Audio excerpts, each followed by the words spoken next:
지난 1985년에 완공된 동복댐. 이 공사로 화순군 이서면과 북면 일대 15개 마을이 물에 잠겼다. 유역 면적 189제곱미터. 거대한 담수 면적이 만들어낸 내륙의 바다, 동복호.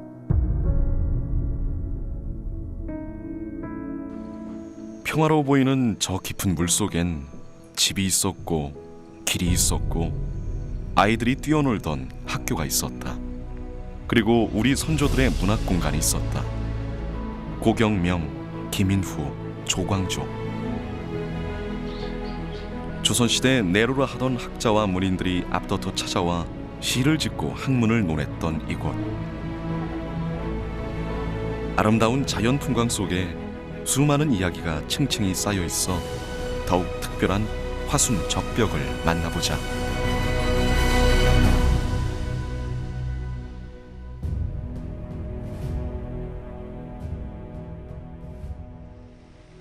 상수원 보호구역으로 지정돼 오랫동안 출입이 금지되어 온 화순 적벽이 지난해 10월 일반인에게 개방됐다. 비록 주 3일, 하루 3번으로 제한된 관람이지만 요즘도 전국 각지에서 탐방객들의 발길이 이어지고 있다. 이곳이 한참 동안이나 금단의 땅이었음을 말해주듯 좁고 가파른 산길을 한참을 달려서야 드디어 버스가 멈춰섰다. 그리고 그 순간 한 폭의 거대한 동양화 같은 풍경이 눈앞에 펼쳐졌다. 마치 시간이 멈춰버린 듯 때묻지 않은 자연을 그대로 간직하고 있는 화순 적벽. 언제 또 이곳에 와볼 수 있을까? 이 순간을 카메라에 담아본다. 보기 힘든 절경 같네요. 되게 너무 자연스러운 그런 게 너무 보존이 잘 된 것 같아서 너무 좋은 것 같아요. 항아리를 엎어놓은 듯한 모양의 바위 봉우리로 이루어진 옹성산. 화순적벽은 옹성산의 서쪽 사면을 깎아지른 절벽으로 옛 동복천의 상류인 창랑천을 따라 7km 가까이 이어진다. 그 경관이 빼어나게 아름다워 예로부터 호남 제1의 명승지로 알려져 온 화순적벽은 크게 노루목과 보산, 창랑, 무리엄 이렇게 4개 구간으로 나뉘는데 그 중에서도 노루목 적벽이 화순 적벽을 대표해왔다. 실제로 문헌상의 기록에는 노루목 적벽의 규모가 지금보다 훨씬 더 크고 웅장했던 것으로 전해지고 있다. 그 효종 때 나온 그 기록에 보면은 뭐 길이만 해도 뭐 1000척이 되고 앞에 창랑천이 흘렀다라는 그런 기록이 있어요. 뭐 1000척이면 지금으로 보면 한 300m 정도 되는, 300m는 아니지만 그렇게 아주 크고 우람하다 그런 뜻으로 이제 표현을 하는 게겠죠. 그래서 어쨌든 이제 그 효종 때 기록에도 나오는 것처럼 이미 이제 오래 전부터 여기는 굉장히 그 경치가 수려한 그런 곳이었다고 이렇게 볼 수가 있겠습니다. 한때 화순적벽은 남도민의 대표 피서지로 큰 사랑을 받았다. 창랑천에 쪽배를 띄어 뱃놀이를 즐기고 4월 초파일이면 낙화놀이가 장관을 이뤘다. 하지만 동복댐 건설로 사라진 마을들과 함께 자취를 감추고 말았다. 6개 리가 약 한 지금 내가 봤을 때 우리 여기 마을만 하더라도 160km였어. 그러면 그때 인구가 한 7, 800 되었지. 그때는 보통 한 집이 7, 8 되니까 반 틈 이상 들어가 봤다는 얘기지. 물속으로. 유유히 흐르는 동복천을 따라 옹기종기 마을을 이루고 살던 사람들은 댐이 들어서면서 정든 고향을 떠나야 했다. 이렇게 이서면과 북면 일대 15개 마을이 물에 잠겼다. 두 번의 공사 끝에 높이 44.7m, 길이 188m 규모로 완공된 동복댐은 지금도 광주 시민들의 먹을 물 하루 30만 톤을 책임지고 있는 중요한 식수원이다. 광주시가 수질 보호를 위해 댐을 상수원 보호구역으로 지정하면서 노루목 적벽과 보산 적벽은 아무나 들어갈 수 없는 금단의 땅이 되고 말았다. 마을 곁을 흐르던 동복천은 거대한 인공호수로 변했고 물속에 고향을 묻은 주민들은 가슴속으로 그리움을 삼켜야 했다. 노루목 적벽과 마주하고 있는 보산 적벽. 동복호가 한눈에 내려다 보이는 이곳에 수몰민들의 애환을 달래기 위해 지은 망향정이 세워져 있다. 하지만 이곳도 마음대로 드나들 순 없어 명절에만 겨우 출입이 허락됐다고 한다. 한쪽에는 망향탑과 함께 마을 유래비가 세워져 있는데 수몰된 마을들의 이름과 유래가 비석마다 새겨져 있다. 수몰민들은 명절 때마다 이곳에 모여 망향제를 지내는데 원래 이 터가 하늘에 제사를 지낸 장소였다고 한다. 소도라 하는 것은 우리가 삼한시대 때 제사를 하늘에 제사를 지내는 아주 신성스러운 곳을 소도라고 그래요. 이게 굉장히 중요한 이제 정교적인 그런 지역인데 모르겠습니다. 여기가 이제 지금 지형상 무등산에서 이제 흘러내려온 그 어떤 그 산 줄기가 여기에서 딱 끊어지거든요. 여기가 이렇게 멀리서 보면 이렇게 좁히하게 나와 있는 곳이에요. 현재 이 자리가. 그래서 이 자리를 지역 사람들은 이제 그런 의미 있는 곳으로 생각을 했던가 봐요. 푸른 하늘과 맑은 물 사이에 병풍처럼 펼쳐진 노루목 적벽. 망향정에 올라 마루에 앉으면 그 아름다운 풍경이 한눈에 들어온다. 대가선에서 바로 난 창랑천이 옹성산을 휘돌아 나오며 이룬 절경이다. 그렇다면 과연 이곳은 언제부터 중국의 적벽과 같은 이름으로 불리게 됐을까? 이곳이 적벽으로 불리게 된 것은 중종치세 김효사림의 일원으로 이곳에 유배 오셔서 큰 교육자로서 또 위대한 학자로서 큰 업적을 남기신 신제 최산두 선생까지 거슬러 올라갑니다. 광양 백운산의 세 정기 중 하나인 봉황의 정기를 받은 사람으로 알려진 최산두는 그가 태어날 때 어머니 꿈에 북두칠성의 광채가 내렸다 해서 이름도 산두로 지었다 한다. 1519년 의정부 사인의 벼슬에 올랐다가 살인파의 급속한 개혁에 불만을 품은 훈구파에 의해 모함을 입고 동복현에 유배됐다. 역사의 흐름을 바꿔놓은 조선의 4대 사화 중 세 번째인 김효사화. 당시 그의 나이 37살이었다. 문과시험 들고 해서 김효정치가 열리지 않습니까? 그때 아주 호남에 가장 그 영향력 있는 그 살림 정치가로서 우뚝 섰던 분입니다. 그런데 이제 조광조 선생이 사약받은 날 1519년 12월 20일이죠. 바로 이 동복당으로 유배를 오셨어요. 여기에서 많은 제자를 양성하고 또 호방하게 아주 묻사람들과 함께 이를테면 이 시대의 아픔을 어떻게 극복할 것인가, 또 어떻게 하면 좀 더 착한 사람들이 서로 이 세상에서 활짝 웃으면서 살아갈 수 있을 것인가, 이런 데서 많은 그 모범적인 그런 시문을 남기시고 이렇게 했던 분입니다. 그런데 아쉽게도 그분의 시문이 다 유실돼서 남아있지 않는 것이 아쉬울 따름입니다. 유배 생활의 어지러운 마음을 다스리기 위해 동복현의 산천을 거닐던 최산두는 어느 날 거대한 석벽을 발견했다. 그리고 화순적벽이라 이름을 붙였다. 깎아지른 절벽과 물속에 비친 또 하나의 절벽이 빚어낸 풍광이 소동파가 적벽부에서 묘사한 중국의 적벽에 버금간다는 이유에서다. 화순적벽의 아름다움을 노래한 그의 시가 신제집에 전해지고 있다.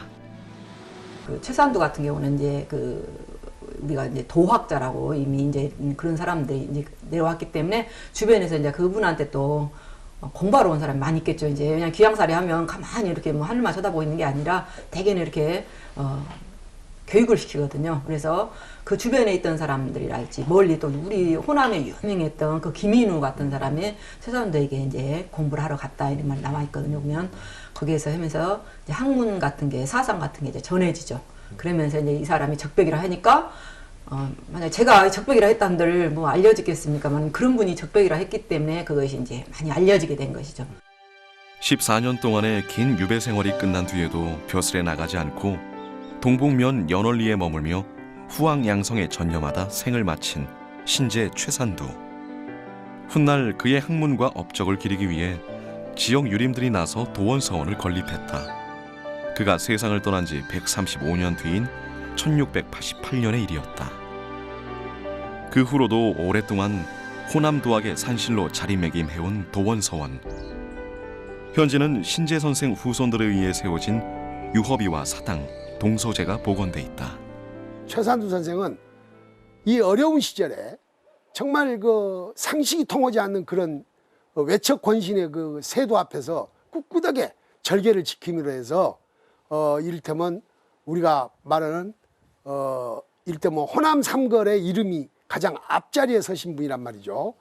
그러면서도 후학들에게 공부를 계속 그 차가운 이성 그리고 따뜻한 감성을 갖출 수 있도록 그렇게 공부를 했던 그 공부 정신, 이걸 우리가 참 지금도 본받아야 된다고 생각합니다. 당시 최산두의 명망을 듣고 찾아온 선비 중에는 조선 중기의 문신이자 호남 시학의 스승 석천 이몽룡도 있었다. 그는 화순적벽의 풍광이 마치 신선의 세계와 다르지 않다는 의미로 이곳을 적벽동천이라 명명했고, 임진왜란 때 의병장으로 활동하다 금산에서 전사한 재봉 고경명도 1574년 무등산을 넘어 적벽을 유람하며 느낀 소감을 유서 성록이라는 자신의 기행문 속에 남겼다. 이렇듯 조선시대 내로라 하는 선비들의 주옥 같은 글들이 화순적벽에서 탄생됐다.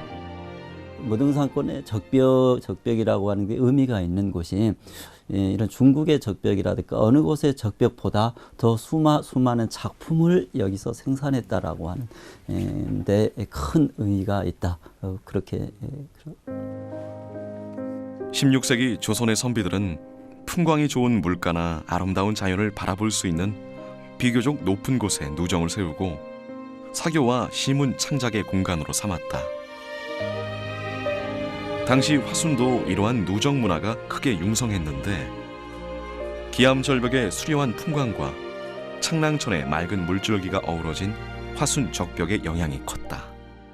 우리 호남 쪽에는 16세기에 굉장히 누정이 발달해요. 그다음 16세기, 17세기가 누정이 엄청 이렇게 세워지게 되는데 그 누정이 세워만 져서는 안 되고 누정이 세워지면 거기에서 향유자들이 있어야 돼요. 향유자들이 있다는 것은 그만한 가서 시를 읊거나 뭔 이야기도 할 수 있고 서로 인맥관계도 있어야 되고, 그런데 호남에 16세기, 17세기는 그런 인물이 엄청 많았다는 것이죠. 화순군 이서면 창랑리에 있는 무렴적벽. 암벽의 규모가 노루목적벽에는 미치지 못하지만 강변의 은빛 모래톱과 소나무 숲이 어우러진 풍경이 일품이다.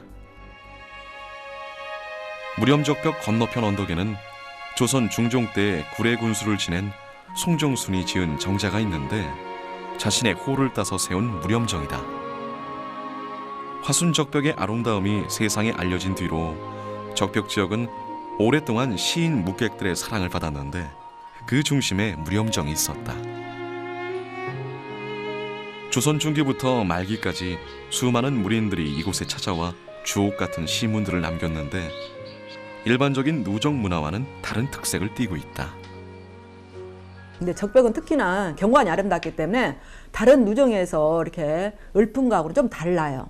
다른 누정에서는 이렇게 주로 이제 주인관에 이렇게 주고받는 거라든지 그런 게 많은데, 또 이제 자기 마음을 가다듬거나 도학을 갖다 한다거나, 그런데 적벽은 워낙 풍광이 아름다우니까 대부분 시가 풍광을 읊은 시예요. 거의 다 남아있는 시가 엄청 많이 남아있는데 거의 다 적벽의 풍광을 읊은 시가 대부분 남아있습니다. 둘러있는 붉은 층벽, 볼수록 아름다운데 아침 햇살에 비치는 안개 더욱 좋구나. 암벽 모양은 판판하되 하늘을 끌어당길 듯. 이곳 경치가 정이 황주의 승경보다 나으니 당년에 부짓던 신선을 마음 쓰이게 했으리. 병자호란 때 의병장으로 활동했던 정지준이 1646년에 세운 망미정. 임금을 향한 그의 충절이 서린 정자다. 원래 망미정은 노루목적벽과 창랑적벽 사이에 있었는데 댐이 들어서면서 지금의 위치로 옮겨졌다. 손을 뻗으면 동복호의 맑은 물이 금방이라도 닿을 듯 노루목 적벽의 장엄한 풍경을 가장 가까운 곳에서 볼 수 있는 정자다.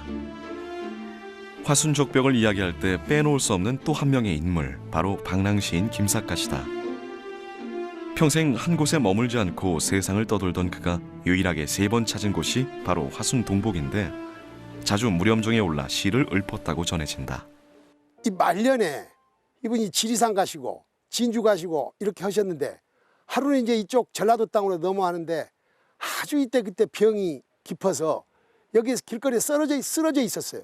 그래서 동복 호장이 동복 유력자가 이렇게 잘 이렇게 수습을 해서 당신이 이렇게 6개월 동안 병간호를 하고 잘 살렸습니다. 그래서 다시 또 떠나갔다가 그래도 나를 살려준 동복 다시 그렇게 그 사람들이 그립고 좋고 해서 다시 그 호남의 인심에 반해서 다시 찾아오셨다가 이 동복 땅에서 세상을 뜨신 겁니다.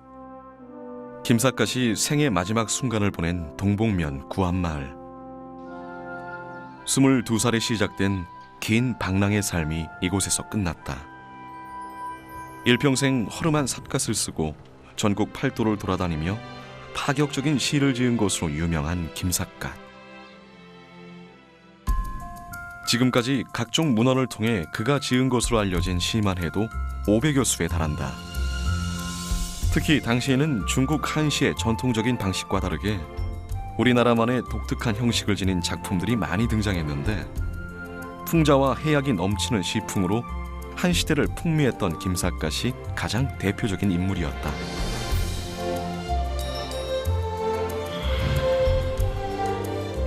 김삿갓 시들이 많이 실린 이 동시집에는 화순 적벽에 관한 시도 발견됐다. 김삿갓이 쓴 이 적벽시는 그가 과거 화순 동복에 머물렀다는 사실을 입증해주는 중요한 단서다. 일단 적벽이라고 하는 이름 자체가 수많은 사람들은 시인, 묵객의 그런 활동적인 공간이었기 때문에 거기에 적벽 문학이라고 하는 것들을 만들어낼 수가 있었고 그러한 것들이 중심이 되어서 아주 넓은 의미 호남 문학이 굉장히 발전할 수 있었다. 그렇게 이야기할 수 있죠. 지난해 화순적벽은 무등산 서석대, 입석대와 함께 국가지질공원으로 인증을 받았다. 아름다운 경관과 역사, 문화적 가치뿐만 아니라 지질학적으로도 그 가치가 매우 크고 중요하다는 의미이기도 하다. 주로 모래하고 그다음에 뻘 이런 그 진흙 같은 게 만들어진 그런 당시 형성이 그 주 육지에 있었고 여기 위에가 이제 공룡이라든가 다른 여러 가지 동식물이 같이 살았고 이 이후에 이제 화산 분출에 의해서 즉 무등산에 관련된 화산 분출에 의해 가지고 다시 층이 쌓여 가지고 지금의 적벽이 이루고 있습니다. 그래서 이 적벽에 대한 형성사는 학문적으로 굉장히 중요하다고 할 수가 있습니다. 지금으로부터 수천만 년 전 화산 폭발로 인해 발생한 화산재가 겹겹이 쌓여 굳어진 화순적벽. 가까이에서 보면 마치 시루떡을 켜켜이 쌓아놓은 듯한 모양새다. 자연이 준 이 귀한 선물을 우리는 어떻게 보존하고 활용해야 할까? 특히 이제 우리가 지형 경관적인 측면에서도 이제 적벽을 바라보고 있잖아요. 그러니까 적벽이 그만큼 이 지형학적으로도 아주 경관이 잘 발달돼 있고 또 남이 보더라도 물 위에 붙이는 적벽이 이거는 하나의 절경이기 때문에 우리가 적벽은 이제 그 지방 문화재를 넘어서 경관이 좋은 그런 그 명성 가치 우리나라의 천연기념물적으로 보존해야 된다 생각합니다. 상수원 보호구역으로 지정되면서 30년 동안 출입이 금지됐던 화순 적벽이 부분 개방되면서 올해만 해도 이곳을 찾은 탐방객 수가 2만 8천 명을 훌쩍 넘었다. 이름난 명승지로서의 가치뿐만 아니라 이곳에 얽힌 역사적, 문화적 의미도 함께 되새겨볼 일이다. 절대 잊지 말아야 될 사실은 외진 산골이라고 해도 백성을 사랑하고 또 어떻게 하면 이용우생을 할 것이며 또 어떻게 하면 실사구시를 할 것인가 이런 이 새로운 실학 정신, 실학 문화가 발화했던 싹 떴던 곳이 바로 적벽이었다는 것을 우리가 잊지 말아야 되겠습니다. 조선에 내노라 하는 지식인들이 찾아와 새로운 문화를 꽃피웠던 호남 문학의 산실, 화순적벽. 앞으로도 우리가 소중히 아끼고 지켜나가야 할 남도의 소중한 보물이다.